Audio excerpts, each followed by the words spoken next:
Shalom semuanya, senang kembali bersama dengan saudara. Kita ada di dalam Deep Talk with Pase. Ya, kita akan melanjutkan tadarusan Alkitab kita. Dalam kesempatan ini kita masih melanjutkan membaca dan merenungkan Yeskiel, ya, kitab Nabi Yeskiel, dan pada episode ini kita masuk pasal yang ke-9. Dan seperti biasa, sebelum kita mulai, saya mengajak kita untuk satu dalam doa.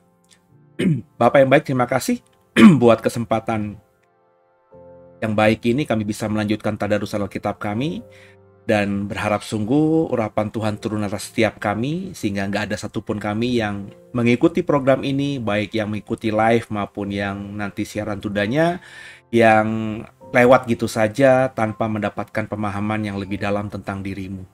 Bicara kepada kami masing-masing, jangan satupun kami yang kau lalui. Haleluya. Amin. Saudara, siapkan Alkitab kita masing-masing ya. Kita akan coba membahas pada kesempatan ini. Kita buka Alkitab kita, Yeskiel pasal yang ke-9. Kebetulan kalau tidak salah, Yeskiel pasal 9 ayatnya tidak banyak gitu ya saudara ya. Jadi kita siapkan Alkitab kita masing-masing. Peganglah tanganku, Roh Kudus, setiap hari. Ku tak dapat jalan sendiri tanpa Roh-Mu.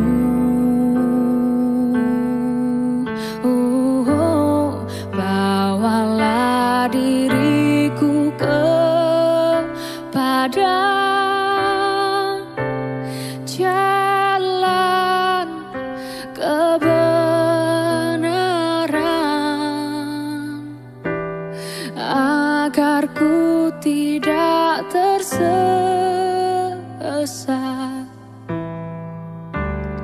mengikuti jalan-Mu.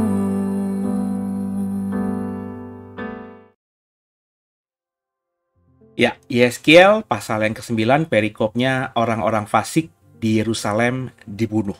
Bersama-sama saya ya, kita membaca. Lalu aku mendengar dia berseru dengan suara yang nyaring. Maju kemari, hai yang harus menjalankan hukuman atas kota ini. Masing-masing dengan alat pemusnah di tangannya. Lihat, 6 orang laki-laki datang dari jurusan pintu gerbang atas yang menghadap ke utara, masing-masing dengan alat pemukul di tangannya. Dan 1 orang di antara mereka berpakaian lenan dan di sisinya terdapat suatu alat penulis. Mereka ini masuk dan berdiri di samping mezbah tembaga. Pada saat itu kemuliaan Allah Israel sudah terangkat dari atas kerub tempatnya semula, ke atas ambang pintu bait suci, dan dia memanggil orang yang berpakaian lenan dan yang mempunyai alat penulis di sisinya. Firman Tuhan kepadanya, berjalanlah dari tengah-tengah kota, yaitu Yerusalem, dan tulislah huruf T pada dahi orang-orang yang berkeluh kesah karena segala perbuatan-perbuatan keji yang dilakukan di sana.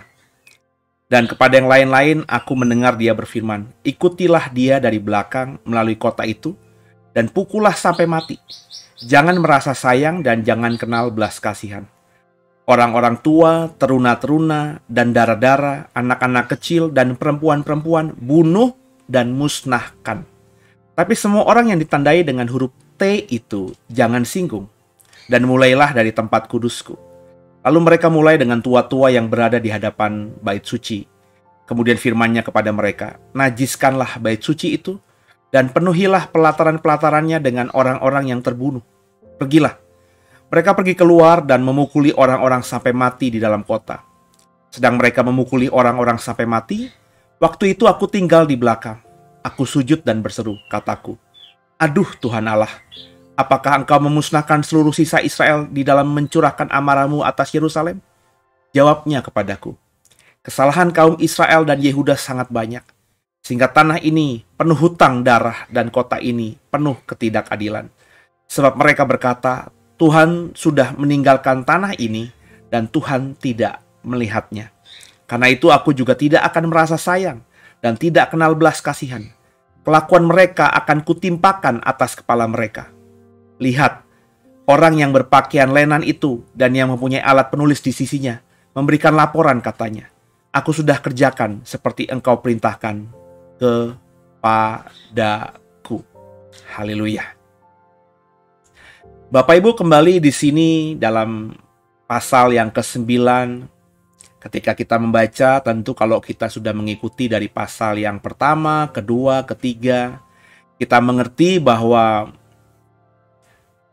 Tuhan memang sudah murka sekali kepada Israel dan kepada Yehuda. Dan Tuhan kalau sudah murka, maka dia tidak lagi berbelas kasih gitu ya. Dia tidak lagi ada rasa yang sayang begitu. Dan dia akhirnya melakukan apa yang dia memang sudah tetapkan sejak semula, bahwa yang tidak kudus akan dibinasakan. Dan yang dikerjakan Israel itu sudah melukai hati Tuhan begitu dalamnya. Dengan Bapak Ibu, makanya saya selalu mengajak kita untuk membaca Alkitab. Ya, saya bahkan sebagai seorang pelayan Tuhan, saya berkata, jangan dengarkan pendeta, pengkhotbah, pelayan Tuhan, tapi dengarkan firman Tuhan lebih daripada pendeta, pengkhotbah itu. Ya, nah sekarang ini kebanyakan orang Kristen lebih senang mendengarkan pendeta, pengkhotbahnya daripada mendengarkan dan membaca firman Tuhan. Ya.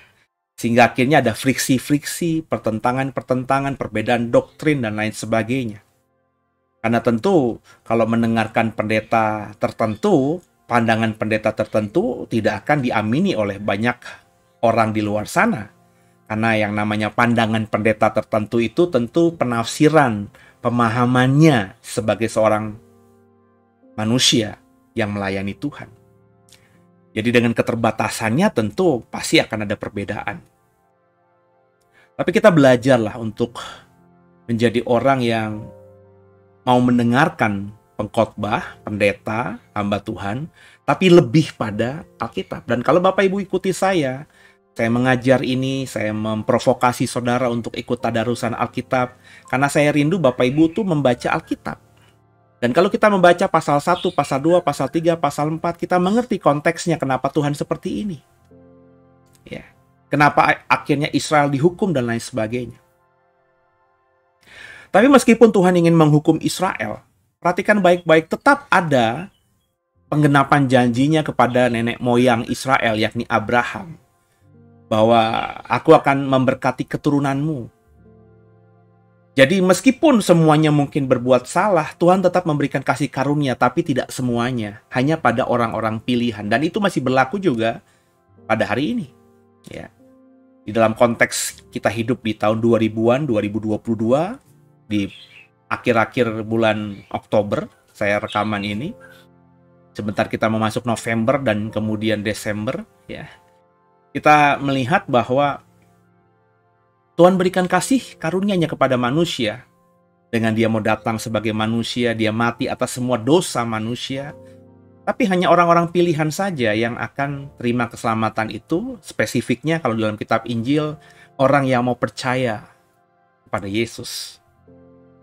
Orang yang percaya kepada pengorbanan darahnya di atas kayu salib itu sanggup mengampuni atau menebus semua dosa manusia. Orang-orang seperti inilah yang akan diselamatkan. Sama dalam Yeskiel 9 tadi. Ketika Tuhan mau menghukum kota Yerusalem sebagai representasi Israel dan Yehuda, ya, maka Tuhan meminta kepada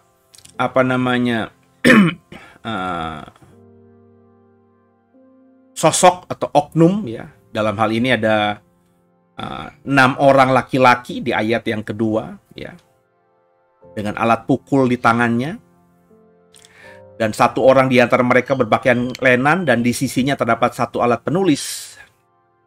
Ya. Jadi ada 6 orang, 5 orang dengan pemukul, ya, dan 1 orang dengan alat tulis. Di mana 6 orang ini diperintahkan untuk membinasakan semua orang fasik. Bayangin, orang fasik di Yerusalem, yang notabene orang di Yerusalem itu ya bangsa pilihan Tuhan semuanya, Israel, Yehuda semuanya. tapi disebut Tuhan orang fasik. Namun meski demikian, kita membaca tadi ya, bahwa di dalam ayat-ayat berikutnya Tuhan meminta kepada satu orang yang memegang alat tulis dan berpakaian lenan itu ya, untuk untuk berjalan terlebih dahulu di tengah-tengah kota dan memberikan tanda T ya, kalau dalam terjemahan LAI ya. Saya nanti tentu kalau mendalami lewat terjemahan lain dan juga bahasa aslinya mungkin saja ini ada pemahaman lain, tapi karena dalam program Tadarus Alkitab kan saya tidak sedang berkhotbah. Saya hanya membaca Alkitab on the spot begitu, sambil tadi di awal meminta Roh Kudus untuk menerangi, sehingga ya apa yang didapatkan oleh saya dari Roh Kudus yang memberikan sesuatu di hati saya itu yang saya bagi.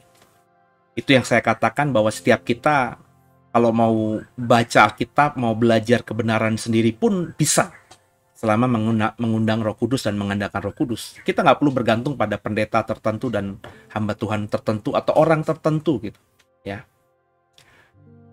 Dan dikatakan orang yang dikasih tanda T oleh seseorang yang berpakaian lenan dan membawa alat tulis itu bukan orang yang percaya, itu bukan orang yang kudus. Spesifiknya, ciri khasnya adalah di dalam ayat 4, yakni kasih tanda T pada dahi orang-orang yang berkeluh kesah karena segala perbuatan-perbuatan keji yang dilakukan di sana. Orang yang tidak senang dengan hal-hal dosa yang dilakukan di sana. Dan orang-orang yang seperti ini kan tidak mesti harus orang yang percaya kepada Tuhan, ya.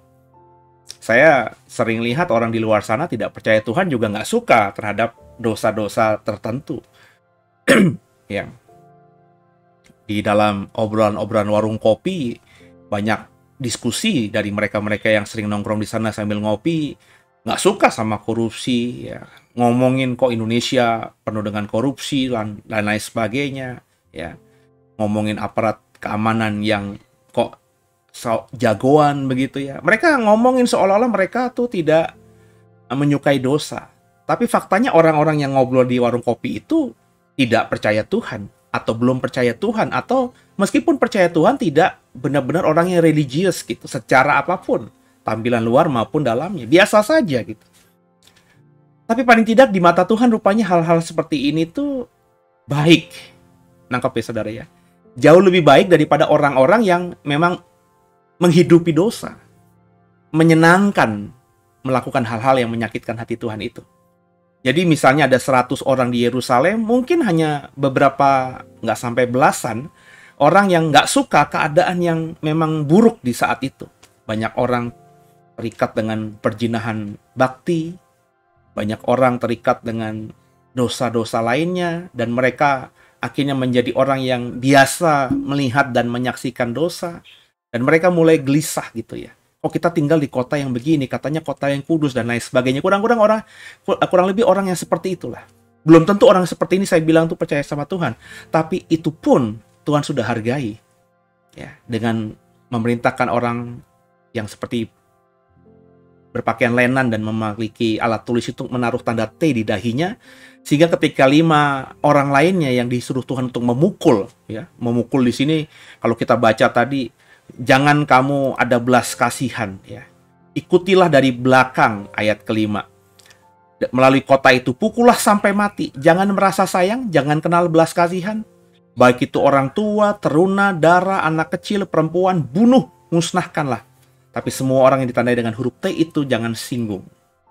Dan mulailah dari tempat kudusku. Ini yang nanti menggambarkan juga akhir zaman, bahwa mau tua kek, mau muda kek, teruna kek, darah-darah kek, anak-anak kecil kek, perempuan-perempuan, orang-orang yang dianggap tidak berdaya di dunia ini, itu kalau mereka berdosa, mereka akan sama mengalami penghukuman dari Tuhan yang ditimpakan kepada orang-orang yang relatif lebih kuat lainnya. Nggak pandang bulu. Ya. Jadi kalau misalnya kita berandai-andai, kalau Tuhan memerintahkan seorang malaikat turun untuk menghajar orang ini dengan memukul orang dewasa tentunya, memukul sampai mati, taruhlah kita pakai ilustrasi seperti itu. Ya. Dengan dipukul kepalanya, dengan tongkat, Maka ketika ada anak kecil yang di mata Tuhan juga berdosa, hukumannya kurang lebih sama. Kalau kepada orang yang dewasa itu dipukul dengan kekuatan besar, anak kecil juga demikian. Sepertinya kejam kalau kau melihat pakai kacamatamu, tapi kalau kau melihat dengan kacamata Tuhan itu tidak kejam. Itu adil. Kenapa adil? Karena memang Tuhan harus seperti itu. Bahwa orang yang benar diapresiasi, orang yang tidak benar akan dipunishment, mengalami hukuman. Yang mengalami hukuman dan yang menerima berkat atau menerima reward itu, ya, nggak peduli mau laki-laki, perempuan, tua, muda, teruna, darah-darah, nggak peduli. Orang hebat, orang kaya, orang miskin, nggak peduli. Tuhan berikan sama. Bagi mereka yang memang harus mendapatkan reward atau pahala, hadiah, baik orang yang juga menerima punishment atau hukuman atau kutuk itu sama. Nggak pandang bulu. Itu yang namanya maha adil seperti itu. Itu yang nggak bisa diterapkan oleh kita. Ya. Sehingga kita sering mendengarkan tuh ya, cerita-cerita di sosial media. Kalau ada orang yang punya nama, melakukan sesuatu, terus dilaporkan ke polisi, mungkin polisi akan lebih soft. Ya. Tapi kalau orang nggak punya nama, miskin pula, melakukan sesuatu yang sama, itu mungkin polisi bisa lebih represif kepada orang tersebut, karena orang ini tidak punya kekuatan. Jadi mestinya kan namanya tenaga aparat keamanan tuh adil. Memperlakukan yang kaya, yang miskin, orang berpangkat, orang tidak berpangkat, itu sama di mata hukum. Tapi kan faktanya di lapangan tidak. Benar nggak? Terbukti maling ayam di kampung, dia nyuri maling ayam karena memang lapar dan kebetulan ketangkep dan memang alasannya untuk makan, meskipun demikian tetap itu salah secara hukum kan. Itu udah babak belur oleh masyarakat, dipukuli, dimasukin ke penjara di polsek atau di polres, langsung diperlakukan tidak baik oleh polisi mungkin. Tapi bayangin koruptor-koruptor yang mencuri uang rakyat, pajak rakyat, ratusan miliar, triliunan bahkan, itu diperlakukan layaknya orang yang bermartabat gitu. Dimasukin penjara yang jauh lebih baik dari penjara seorang maling ayam yang dia maling karena emang lapar, keluarganya lapar. Ya. Bayangin, coba perhatikan baik-baik. Yang ditangkap KPK, yang ditangkap kejaksaan, yang ditangkap kepolisian, orang-orang yang berpangkat dan orang-orang yang korupsi itu penampilannya lihat. Ya. Bahkan makan masuk ke penjara masih bisa memilih. Itu yang dibongkar dulu di dalam Mata Najwa, di penjara di lapas Sukamiskin. Yang dulu jadi ketua DPR Setia Novanto itu. Dia punya sel khusus. Dan beberapa orang yang dulunya pejabat yang dimasukkan ke lapas karena memang udah terbukti inkrah secara hukum bersalah. Ya. Mereka bisa beli sel, ada AC-nya, ada TV-nya, ada laptopnya, ada handphonenya. Itu terbongkar, saudara. Itu bukan sesuatu yang rahasia lagi, itu udah rahasia umum. Rahasia tapi umum, diketahui orang banyak gitu. Apakah sekarang sudah berubah? Katanya. Tapi saya nggak yakin. Ya. Sebab nggak ada itu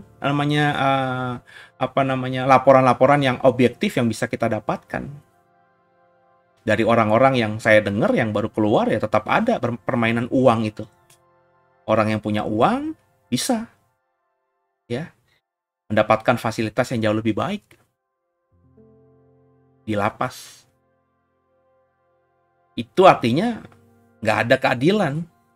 Tidak adil lah maksud saya. Keadilan itu tidak diterapkan secara benar-benar ya sewajarnya. Tetap ada pilih kasih, tetap ada kecenderungan oknum atau manusianya atau lembaganya bahkan yang memberikan perbedaan. Adilnya itu tidak adil gitu, saudara. Tangkap ya. Tapi kalau Tuhan tidak. Tapi banyak orang bilang Tuhan jahat. Enggak, justru Tuhan adil. Kita orang Kristen sudah diberikan kasih karunia dan kita sudah percaya kepadanya. Kita punya privilege jika kita mengaku dosa, maka Allah setia dan adil, Allah akan mengampuni dosa kita. 1 Yohanes 1 ayat 9. Tapi banyak orang Kristen yang sadar dia masih manusia, susah untuk hidup benar, sadar dia salah, dia tidak pernah meminta maaf sama Tuhan. Dia bukan mengulangi kesalahannya berulang-ulang. Ya. Kalau orang yang tidak percaya sama Tuhan berbuat salah, dosa berulang-ulang, Tuhan hajar, masakan hanya gara-gara dia sudah percaya kepada Tuhan, terus dia melakukan dosa yang sama, terus Tuhan tidak hukum orang seperti ini? Di mana kemahaadilannya Tuhan kalau begitu? Loh, tapi kan dia sudah percaya, Pak. Justru itu, adilnya Tuhan, dia percaya, dia diberikan privilege tadi, harus mengaku dosa, bertobat. Semudah itu pengampunan Tuhan. Dosa yang merah seperti ikan biji, Tuhan bisa buat putih seperti bulu domba. Bahkan semua dosa kita dibuang di tubir laut yang paling dalam kalau kita mengaku dosa, itu kata Alkitab. Bukankah itu adil? Kau sudah percaya sama aku, kata Tuhan, maka kalau kau berdosa sebagai manusia, kau minta maaf, kau minta ampun, aku segera ampuni dan aku nggak ingat-ingat lagi. Tapi bagi orang-orang yang tidak percaya kepada Tuhan, mereka minta ampun kepada siapa? Orang mereka tidak kenal aku dan tidak percaya kepada aku. Bukankah yang memberikan pengampunan itu aku? Mereka mungkin meminta ampun kepada Allah mereka, tapi Allah mereka bukan aku. Berarti diampuni nggak? Enggak. Tapi orang Kristen yang sudah percaya sama Tuhan tapi berdosa, sadar berbuat dosa, sadar sedang melakukan dosa tapi tidak pernah minta maaf dan terus melakukan dosa, ya masa orang seperti ini akan terima pengampunan secara otomatis gitu. Sehingga akhirnya nggak fair. Orang Kristen bisa berbuat apa saja, bisa masuk ke surga terus, pasti. Sedangkan orang di luar sana nggak bisa berbuat apa saja, kalaupun berbuat apa saja itu semuanya pasti ke neraka. Apakah begitu? Apakah itu namanya kasih karunia itu? Apakah itu yang diajarkan Alkitab? Dari Kejadian sampai Maleakhi, dari Matius sampai Kitab Wahyu. Coba pelajari. Tapi ada Pak ayat-ayat tertentu? Memang ada. Tapi bukankah Alkitab nggak boleh dibaca hanya ayat-ayat tertentu saja? Tapi harus seluruh ayat. Dan tidak ada kesepakatan dari Kejadian sampai Maleakhi, dari Matius sampai Wahyu yang mengatakan bahwa kalau sudah percaya kepada Yesus, dosa itu tidak dianggap lagi. Kalau ada orang mengatakan begitu, itu tafsiran mereka. Harus dibedakan antara firman Tuhan dan tafsiran. Makanya saya berkata, dengerin atau baca Alkitab. Jangan cuma dengerin dan perhatikan pendeta. Pendeta itu sedang menafsirkan. Saya ngomong begini tuh bukan cuma sekali dua kali, di mimbar saja saya selalu mengatakan begitu. Makanya dengan sadar saya bilang kalau saya khotbah jangan diaminkan. Didengar aja. Terus digumuli sendiri, ditanyakan sendiri, dipelajari sendiri ayatnya. Benar nggak apa yang saya ajarkan? Kalau kau sudah mengatakan iya benar yang pasti ajarkan, amin baru kerjakan. Sebab di mimbar itu ketika saya berkhotbah itu tafsiran saya, pemahaman saya. Bukan 100% saya kutip Alkitab. Kalau saya cuma mengutip Alkitab, khotbah nggak mungkin bisa sampai 30 menit, saudara. Benar nggak? Bahkan satu pasal yang ayatnya banyak aja, kalau saya baca dengan normal, itu paling cuma membutuhkan waktu 10 menit paling lama. 100 ayat 10 menit itu more than enough. 15 menit lah kalau saya bacanya pelan-pelan sekali. Tanpa ada tambahan embel-embel kalimat-kalimat lain. Sebab kalau ada itu berarti sudah tafsiran, saudara. Saya menafsirkan ayat. Jadi pendeta pengkhotbah di luar sana itu sedang menafsir. Herannya saya, saudara lebih percaya mereka daripada membaca Alkitab. Makanya saya pakai ini. Saya sedang menafsir memang. Tapi saya membaca Alkitab. Berharap saudara nanti mengikuti di rumah. Membaca Alkitab dan minta tolong Roh Kudus supaya memberikan makna. Ini saya bukan berkhotbah ini. Saya tidak mempersiapkan, saya tidak menggali arti katanya.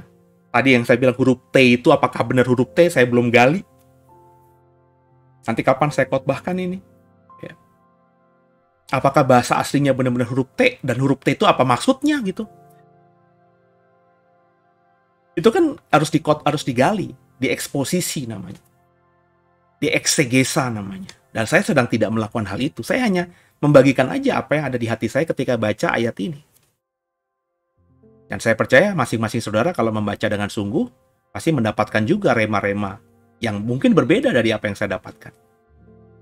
Dan kalau berbeda, tolong dibagikan di live chat, ketik gitu, atau di kolom komentar, supaya saya juga bisa mendapatkan apa yang kau dapatkan dari tadarusan kita episode ini. Kembali di pasal 9, Tuhan tuh tegas, Tuhan tuh maha adil. Tuhan gak pandang bulu. Maka deskripsikanlah Tuhan dengan pemahaman tadi. Bahwa kita tuh nggak bisa main-main di hadapan Tuhan. Bahkan kita nggak boleh besar kepala di hadapan Tuhan. Terlalu pede mengatakan bahwa kita ini pasti masuk ke surga gitu. Sebab meskipun kita sudah terima jaminan dari Tuhan, ada bagian kita juga yang harus kita kerjakan dengan mati-matian agar namanya perjanjian itu tergenapi. Tuhan sudah berjanji kalau kau percaya kepadaku, kau akan selamat. Tapi percaya itu harus kita ucapkan sebagai perjanjian kita sama Tuhan. Dan ayat Alkitab lain mengatakan meskipun kalau kita mengaku dengan Yesus, maka Yesus sebagai Tuhan Juru Selamat, maka kita akan selamat. Tapi ada ayat yang mengatakan bahwa iman tanpa perbuatan hakikatnya adalah mati. Maka percaya kita kepada Yesus harus kita ekspresikan dalam perbuatan. Ekspresi hidup kita harus sama seperti Yesus kalau kita memang menjadi orang yang percaya kepada Yesus sebagai pengikut Kristus, sebagai seorang Kristen. Nah, pertanyaannya sudah nggak kita kerjakan? Nah, ini kan harus dipahami. Makanya membaca Alkitab itu dengan kepala dingin. Jangan sudah dengan konsep pemahaman sebelumnya. Akhirnya pemahaman itu, kalau kita sudah memahami sesuatu dan kita baca Alkitab, ayat-ayat yang kita baca itu nggak sesuai pemahaman kita abaikan. Terus ketika ketemu ayat-ayat yang sesuai dengan pemahaman kita, itu kita pakai. Kalau begitu, kok tidak mengatakan Alkitab adalah firman Tuhan? Hanya ayat tertentu yang sesuai dengan diri kita yang kita baca, yang kita imani, yang kita hafal, kita praktekkan, sedangkan ayat-ayat lain yang kita tidak suka, yang kita tidak sesuai dengan pikiran kita anggap itu bukan firman Tuhan. Dan maafkan saya, yang model begini banyak, termasuk orang yang sekarang masuk level pengkhotbah, hamba Tuhan. Makanya berhati-hati dalam memilih guru, memilih orang yang mau kedengar sebagai seorang pendeta, hamba Tuhan, gembala, pendeta. Be careful, saudara. Ya.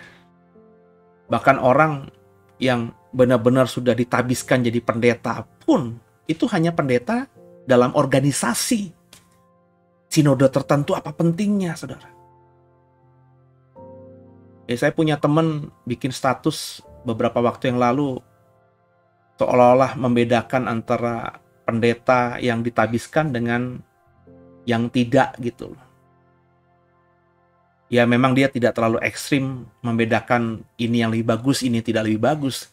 Tapi bagi saya dengan dia mendeskripsikan begitu, ya seolah-olah menganggap bahwa pendeta yang ditabiskan benar itu lebih qualified, lebih bagus daripada pendeta yang pendeta-pendetaan gitu.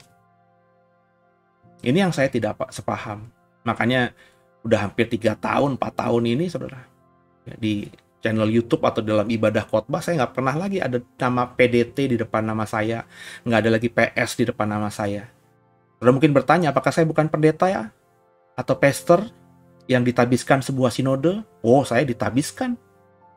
Benar-benar ditabiskan. Ada surat pengangkatan, surat penabisan sebagai seorang pendeta penuh. Sebagai seorang gembala di dalam sebuah sinode. Saya bernaung di sebuah sinode yang namanya Jemaat Kristen Indonesia, JKI. Bapak Ibu nggak pernah lihat lagi ada gelar akademis di belakang nama saya. Apakah saya tidak sekolah? Oh, saya sekolah. Saya punya gelar itu. Kenapa saya nggak pasang?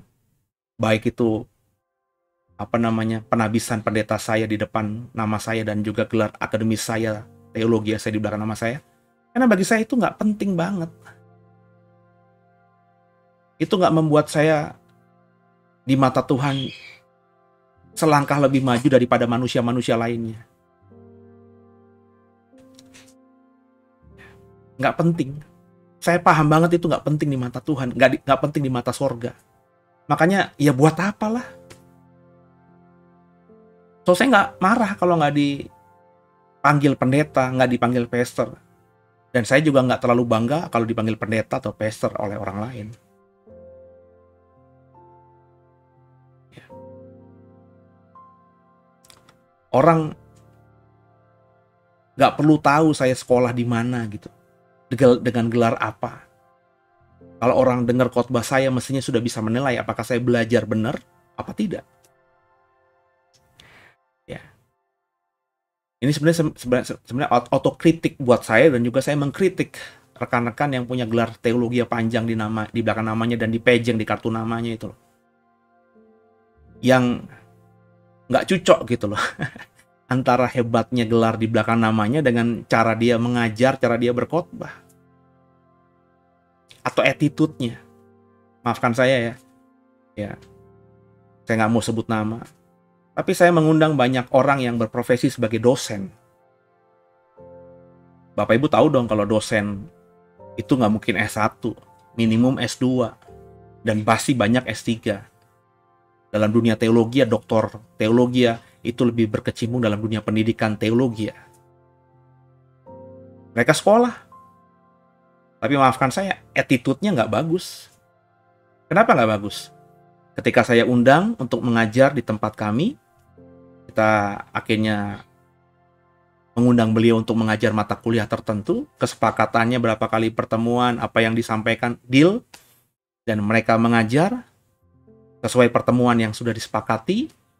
Selesai kelas, saya sebagai pengurus kelas itu meminta kepada admin untuk memberikan persembahan kasih sebagai tanda kami mengucap syukur bahwa dosen tertentu itu sudah mau meluangkan waktu dan ilmunya untuk mengajar teman-teman di kelas itu. Ya. Tapi apa yang terjadi? Ya. Nilai nggak diberikan ke kami. Dan bukan 1, bukan 2, bukan 3. Kalau udah saya begini, saya dalam hati saya, lu tuh apa sih? Gitu ya. Sama-sama melayani. Saya meminta, saya butuh ilmu mereka untuk mengajar. Karena kalau saya yang ngajar semuanya kan, ya pas saya emang hebat banget kah saya gitu loh. Harus butuh rekan-rekan dong untuk memperlengkapi siswa kami di sekolah Alkitab kah? Atau di strata S1, di mana kami mengelola juga sebuah kelas. Kami sudah apresiasi, memberikan tanda kasih, persembahan kasih sebagai tanda bahwa terima kasih sudah mengajar, meluangkan waktunya untuk mengajar di kelas kami. Tapi seminggu, 2 minggu, sebulan, 2 bulan, nilai nggak dikirim. Kami minta, kayak kita ngemis-ngemis gitu. Nilainya mana Pak? Nilainya mana Pak? Nilainya mana Pak? Kalau kami belum berikan persembahan kasih, mungkin mereka bisa bagaimana gitu. Yang lucunya, ya, ada orang yang tertentu gitu ya, itu baru 1 hari 2 hari selesai mengajar sudah minta persembahan kasihnya. Ya, bagi saya ini aneh juga nih gitu ya. Hamba Tuhan ya, meskipun itu haknya dia ya tapi ngapain gitu minta-minta. Kalau saya sih nggak pernah seumur hidup saya. Ya kalau emang tidak diberkati ya sudah, Gusti ora sare gitu. Tuhan akan memberkati saya dengan cara yang lain. Ini malah minta gitu. Ya biasanya kami memang kalau kelas selesai itu butuh waktu seminggu baru kami transferkan gitu loh. Jadi ini belum seminggu, baru 1-2 hari minta ditransfer. Ya saya transfer. Ambil, oke Pak, minta maaf Pak, biasanya emang kami seminggu tapi ini nggak apa-apa, kami transfer. Nanti kalau nilainya sudah siap, mohon dikirimkan. Terus pas kami kirimkan bukti transfernya, terima kasih Pak, nilai akan segera menyusul. Seminggu, 2 minggu, sebulan, 2 bulan, 3 bulan, sampai 1 semester selesai. Nilai belum dikirim ke kami.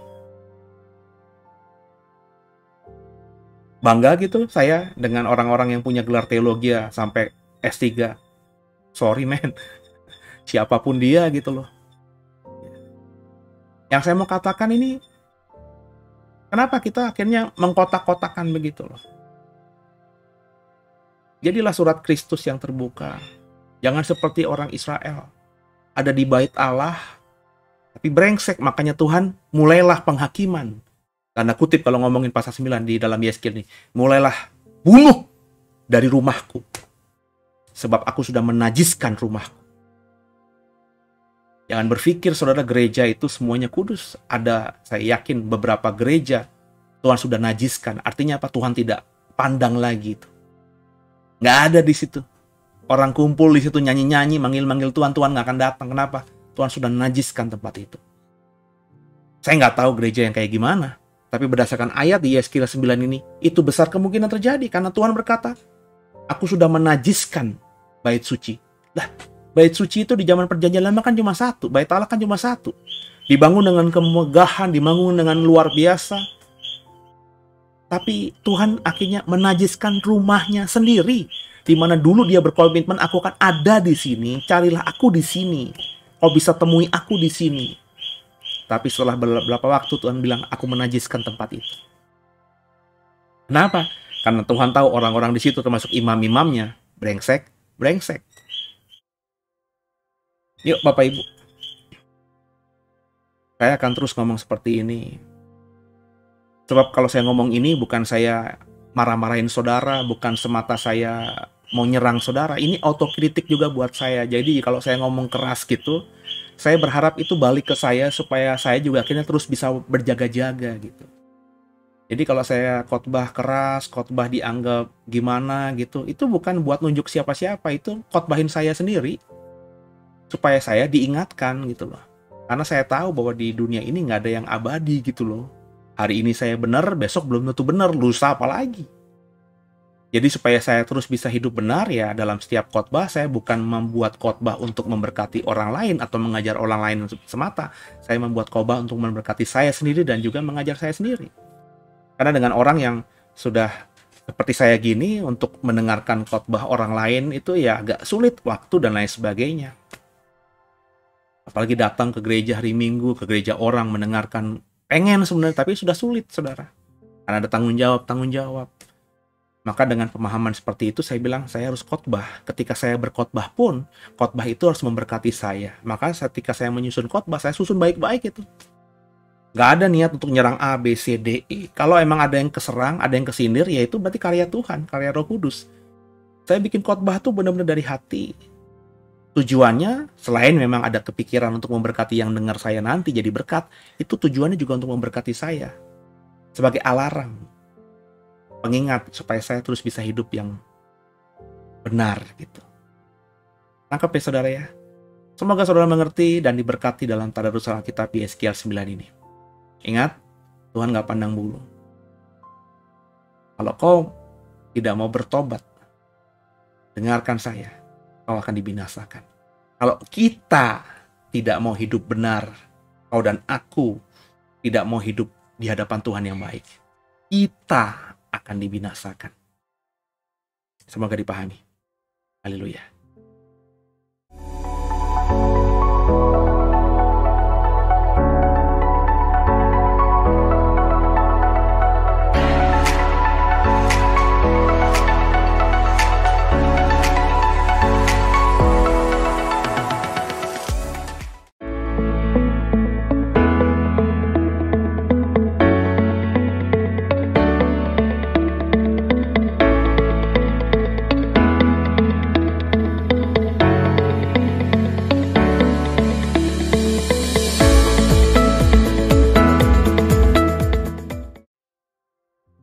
Ya, semoga diberkati dan semoga apa yang kami kerjakan ini juga bisa membuat banyak orang lebih paham bagaimana menjadi seorang murid Kristus yang sejati itu ya.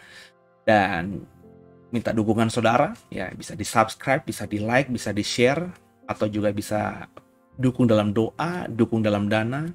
Apa yang Tuhan gerakkan di hati saudara untuk mendukung pelayanan ini, kerjakan. Dan setiap dukungan saudara itu berarti buat kami. Terima kasih. Dan sebelum kita akhiri, kita tundukkan kepala, kita doa. Makasih Tuhan buat episode ini. Kami belajar banyak bahwa Tuhan itu Allah yang konsisten. Bahkan kepada Israel sekalipun. Kalau Tuhan sudah mau menghukum siapapun itu termasuk umatnya, maka belas kasihan Tuhan gak akan ada lagi. Tua, muda, anak, gadis, bahkan orang yang lemah sekalipun akan dibinasakan. Kami belajar sekarang ini melihat Tuhan dari angle yang lain, sisi yang lain. Terima kasih Tuhan Yesus. Kami mau belajar jadi hidup yang benar. Roh Kudus tolong kami. Ampuni salah dosa kami. Yesus Kristus adalah Tuhan Juru Selamat kami yang hidup, dan ke dalam tangan-Mu lah kami serahkan tubuh, jiwa, dan roh kami. Haleluya. Selamat malam semuanya. Terima kasih buat nemenin saya di dalam Deep Talk with Pase, dan semoga yang saya dan tim kerjakan jadi berkat buat semuanya. Sampai jumpa di episode berikutnya. God bless you.